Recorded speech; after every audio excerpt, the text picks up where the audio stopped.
we've seen one big move um, in the head coaching Yeah. to get off of the players. The big JJ Redick leaving the podcasting game behind, leaving his whole network behind. I wonder what's going to happen with that whole thing. But he steps into the job with Mr. LeBron James, the coach, the GM, to be the coach of the Los Angeles Lakers. What are your thoughts there? Okay, there's a lot that I want to unpack with this one. So I just need some time to just cook, right? So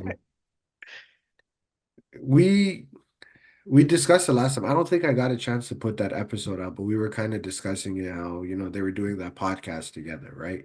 Yeah, And I think that podcast was really just to serve his agenda to show, like, hey, listen, I'm a high IQ guy. I can keep up with who you guys claim is a high IQ player, right? yeah.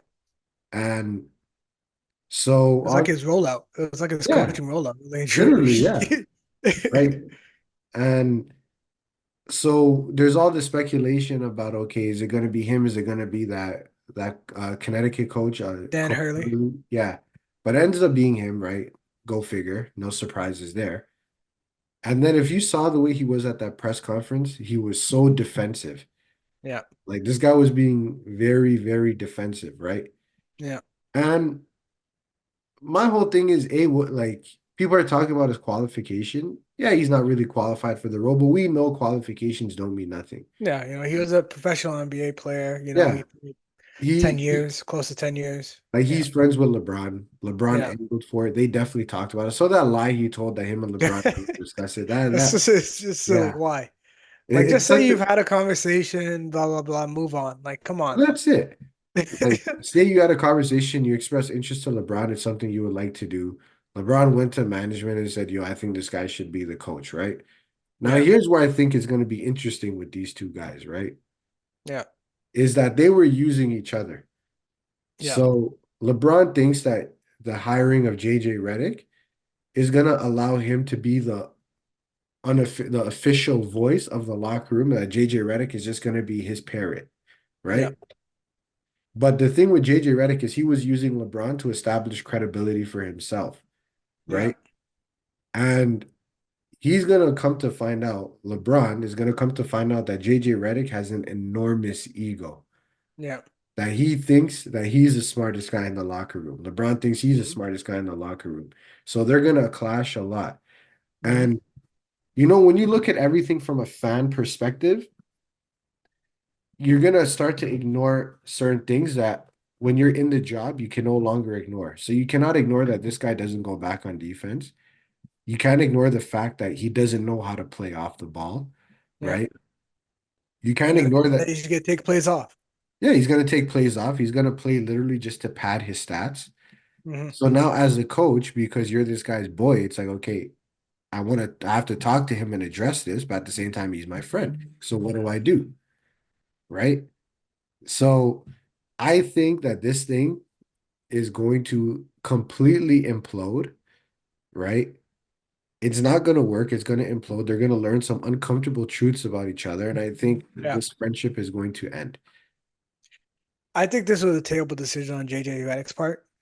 You know LeBron, you know how he operates, you know how a LeBron team functions. So for you to want to get into coaching and then this being your first gig, being tied to LeBron James, you know that's a mistake.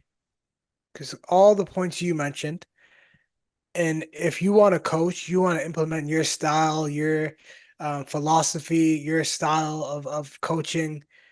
That's not going to work with LeBron, and it's not going to work with AD. Really and truly, like it's just not. LeBron and AD are going to do what they want to do, and when it comes to on the floor, that's what they're going to do. You could do your best coaching up um, the role players and and Austin Reeves. You can coach up the hell out of Austin Reeves, but when it comes to when the game is in motion and LeBron is calling out plays and telling them where to go, you're just to be calling the timeouts. If LeBron lets you, right, and making the subs, right, like you said, it's going to be a lot of just Admin. He's gonna be a Lakers admin coach. Yeah, and that's the thing. I don't think he wants to be that, right? And I think that's where the frustration is going to kick in. He wants to be Steve Kerr, Yeah, Phil Jackson, yeah. introduce a A new style. philosophy, Yeah. yeah, and into mold the team into a basketball team how he sees the game, right? But he's Hmm. gonna realize very quickly there's limitations. And then that's just in the locker room, right? You made Yeah. a good point about the media. Look at the scrutiny that's gonna happen outside of the locker room. Oh If my God, they're gonna kill him. yeah, like They're gonna if you kill him win, from jump. yeah, like because this guy, bro, I remember when I seen him on First Take, he would always get annoyed about, oh, the way you guys discuss basketball, the way you guys perceive basketball is wrong. You guys don't focus on the X's and O's. You're all about drama and storylines. What do you think those press conferences are going to be about? Oh my God. It's, From his initial press conference, I can't imagine his press conference during the season when they're nitpicking at him after a bad loss, whatever the case may be, and he has to answer some of those questions, and he has to try to keep his cool. And him being how as arrogant as he sounds and a know-it-all, I can't see it going well. I bro, can't see him having the calm composure to answer questions and no, just and be he really, professional. yeah, and he really comes off that way, bro. Like it's like he's like the kind of person that every time you speak to him, you think he's talking down to you.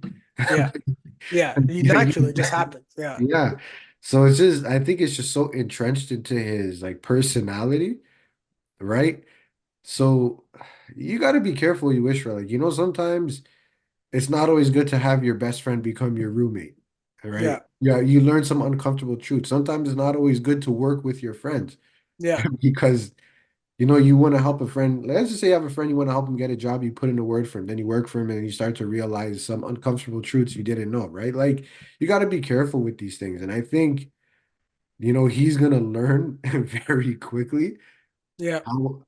how frustrating it is and how much it's not worth. Like, there's a reason why Dan Hurley didn't take that job, right? 100%. And there's a Yeah, reason why no one was really gunning for this job when it was made available. Like, there yeah, wasn't a huge talent pool to choose from, right? And if you even look at it too, when you win, it's gonna be what LeBron did. yeah, And then when you lose, right? After that 20-point blowout, when you lose, hey, why did you sub out this? Why did you do this? Or yeah, when LeBron is leaking out locker room stories to his plants in the media, his yeah, alleged plants in the media, yeah, and he's feeding them these narratives. And then now they're asking JJ Redick, hey, what do you feel about this? And it's like, where the hell is this coming from? Like, he's gonna get so frustrated, bro. yeah, Like, yeah.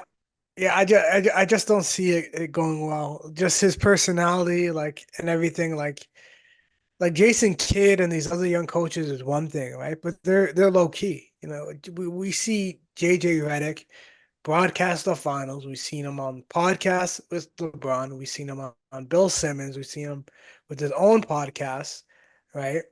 So we know how he is. We know how he operates. So they have a lot of information on him. They have a lot of insight on him, and they're gonna know what's gonna push his buttons. And mhm, that's what they're gonna do. And this is the Los Angeles Lakers. These are the Cowboys we're talking about. You know what I mean? This is the America's team in the NBA. So he's obvious every game's gonna have a headline about JJ Redick or LeBron and the Lakers. And I just don't think he's prepared for that. As much man, as he talks a good game and he's been on these podcasts, it's different from when you're in the hot seat. it is. And he's gonna learn, very quickly what that's like, right? Because I mean, let's just take a run through. Like, let's look at recent memory, like Tyronn Lue. Yeah, Look at the experience he had, bro. He got to the point. Like, I watched him get grays in his hair, bro.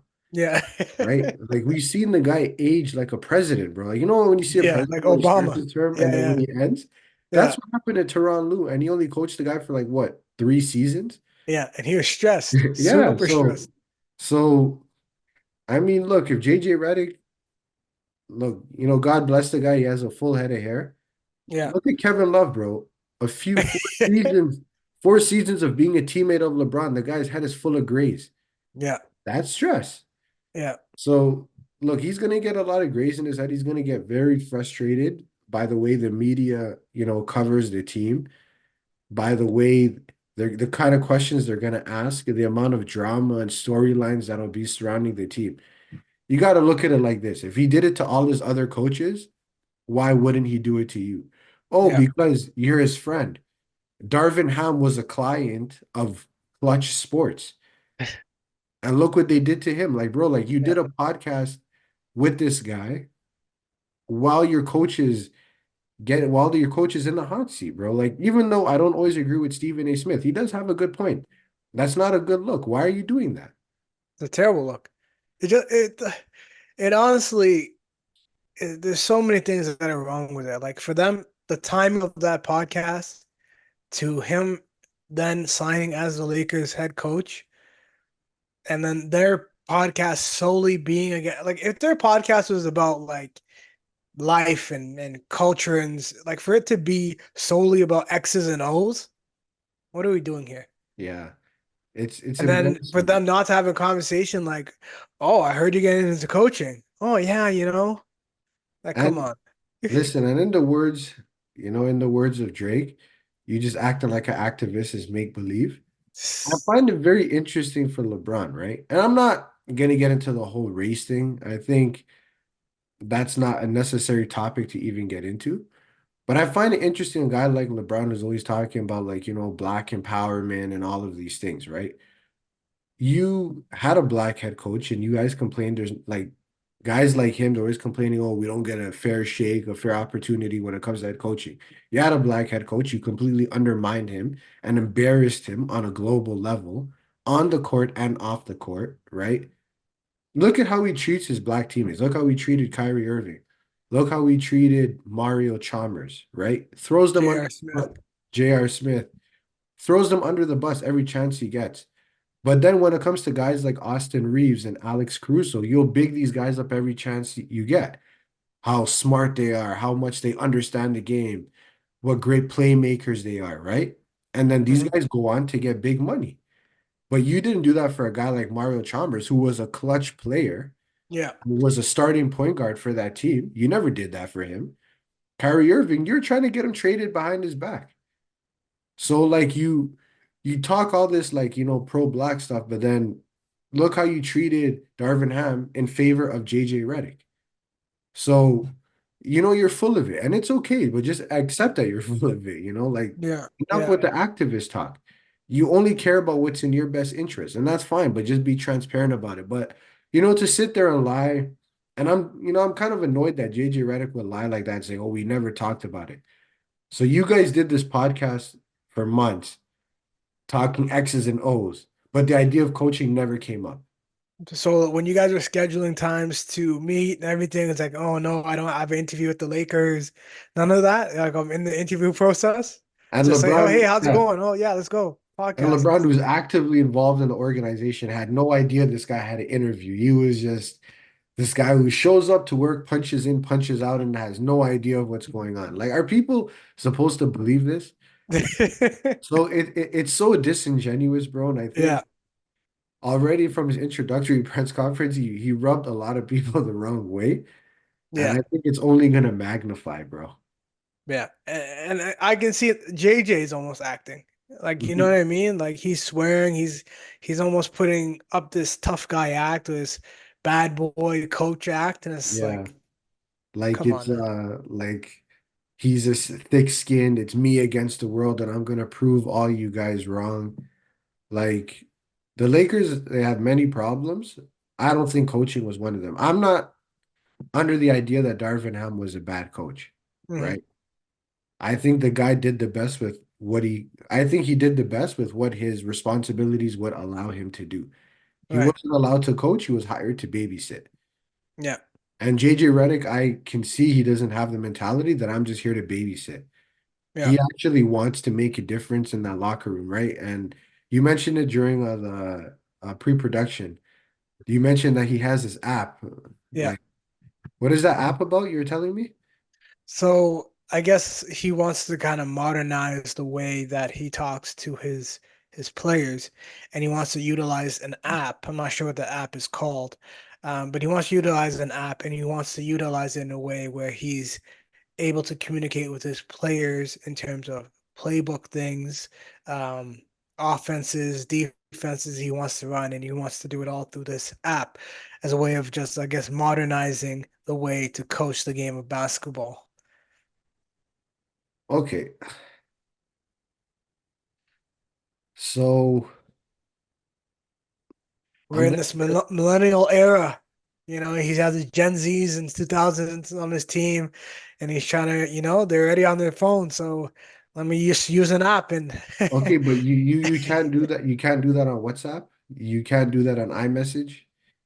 You can't you can't do that on Telegram. Like I don't understand. Like it's interesting whether, well, it'll be interesting to know. Well, I wish I had the details of the app because he might have some stock stake in this app. Who knows where this app is coming from, and why he's marketing it as such, or if he created the app himself and he's trying to get some payola about using this and he's trying to spread it throughout the NBA for other coaches to use. Who knows? Um, but again, it's just what are you doing here? You know what I mean? Like this is and NBA. They've been in the league. Yeah, you're with LeBron James. You think LeBron James is looking at an app? What are we talking about? like did Joe Mazzulla do this? Like did Michael Malone do this? Like did Budenhauser do it? Like what are we doing? Like does Greg Popovich use apps? Like what are we doing? Like you know what this is like? You know what this kind of reminds me of? Moneyball. Well, that's a pretty good example. I wasn't even thinking of that, bro. Like this is so you know when he in tech, right? So they have this thing where they have these CEOs that they bring in and they become part like they take over a company and then they just want to completely rip the existing playbook and say, "Oh, we're gonna completely change up everything." This could be WeWork. Yeah, Lakers gonna be literally. WeWork. This is the kind of approach that he's trying to take. Like he's doing a WeWork type of thing, right? And it's you're broken, like you're fixing something that's not broken, Mhm. and you're not willing to address the actual problem. And until people don't address the actual problem, right? Which I don't know if like people just genuinely don't see it or if they're just willfully ignorant. I genuinely don't know. But you are building a franchise around a 40-year-old player. No one sees the problem with this. Like when LeBron goes, what you guys y'all keeping JJ? Like what is this? Like and do the other guys even want JJ to be there? Like is Anthony Davis cool with this? Like Anthony Davis, like he's a chill guy, right? Yeah. He strikes me as just he's like that friend in the group, that just wants to kind of go along to get along. Hmm. If you say, yo, we're going on a road trip, he'll ask a couple of questions. All right, I'm down. Let's go. Right? So he strikes me as that kind of guy, which is not a bad thing per se, but it's like, bro, if you see this clown stuff going on, say something, bro. Yeah. And it's not even like he can just go and demand a trade because look at his agent. His agent, Yeah. his agent is basically his teammate. Yeah. So you're basically caught up and stuck in this circus. So this Yeah. is it's just clown stuff. It's just clown shit, bro. It makes no sense. Yeah. And Yeah. Again, uh, things will reveal themselves when the time is right. But I'm gonna have fun watching this and seeing this play out for 100%. sure. Oh, it's gonna be entertaining, bro. Oh, 100%. If from an entertainment landscape, it's going to be amazing. Hopefully, JJ can lead them to in-season tournament, Yeah. back-to-back champions. And bro, the amount of content that we are gonna get out of this is gonna be Yeah, so incredible, bro. Like, yeah, and I don't want to get too much, into this, right? But already it's even kind of getting off to a shaky start, right? Because there are mhm, some things that are, kind of resurfacing, now that he has put himself in the spotlight by taking this job, right? So a couple of, accusations or allegations, if you will, of him, using the N-word and mhm. some audio resurfaced of him using a derogatory term. towards Asians. Now, I'm not gonna really get mad or worked up over it. Not because I don't think those things are inappropriate. I think that they are. Hmm. But I guess growing up in a multicultural city like Toronto, right? My mindset is everyone uses that word or has used that word at some point. 100% of people, right? Yeah, And anyone who ever says, I have never used that word, I have never uttered that word in my life, you're virtue signaling. You did use it. That's a dangerous precedent now because if someone can take decades, right? If someone can take decades to finally come out and say, oh, this person did this 15 years ago, now that person should lose everything because of an allegation from many decades back. I think it kind of sets a dangerous precedent, right? So, him using these words, why wasn't it an issue when he worked at ESPN? Why yeah, wasn't it an issue when he was podcasting or broadcasting the finals? Why is it when he takes, like you said earlier, the equivalent of the Cowboys job? Why is it now a topic of conversation? Right. So, again, I don't condone the usage of it if he did use it. yeah, Right. But it was so long ago. Now is not the time to hold it against him. Just let it go. You know what I mean? We have to let it go at this point. yeah. But again, when you're in the spotlight, things start to resurface, you know? So again, he's gonna have to be on eggshells, right? But he's gonna have to learn that. He's gonna have to tone it down, um, buckle down on the arrogance, and become a professional coach. Yeah. And hey, you know what? We'll be right here recording content and covering it every step of the way. And when it goes the way that we believe and know that it's gonna go, Hmm. he's sitting right here to say, we told you so. Yeah, 100%. Yeah, Yeah. but I look forward to covering it. That's for sure. Yeah. And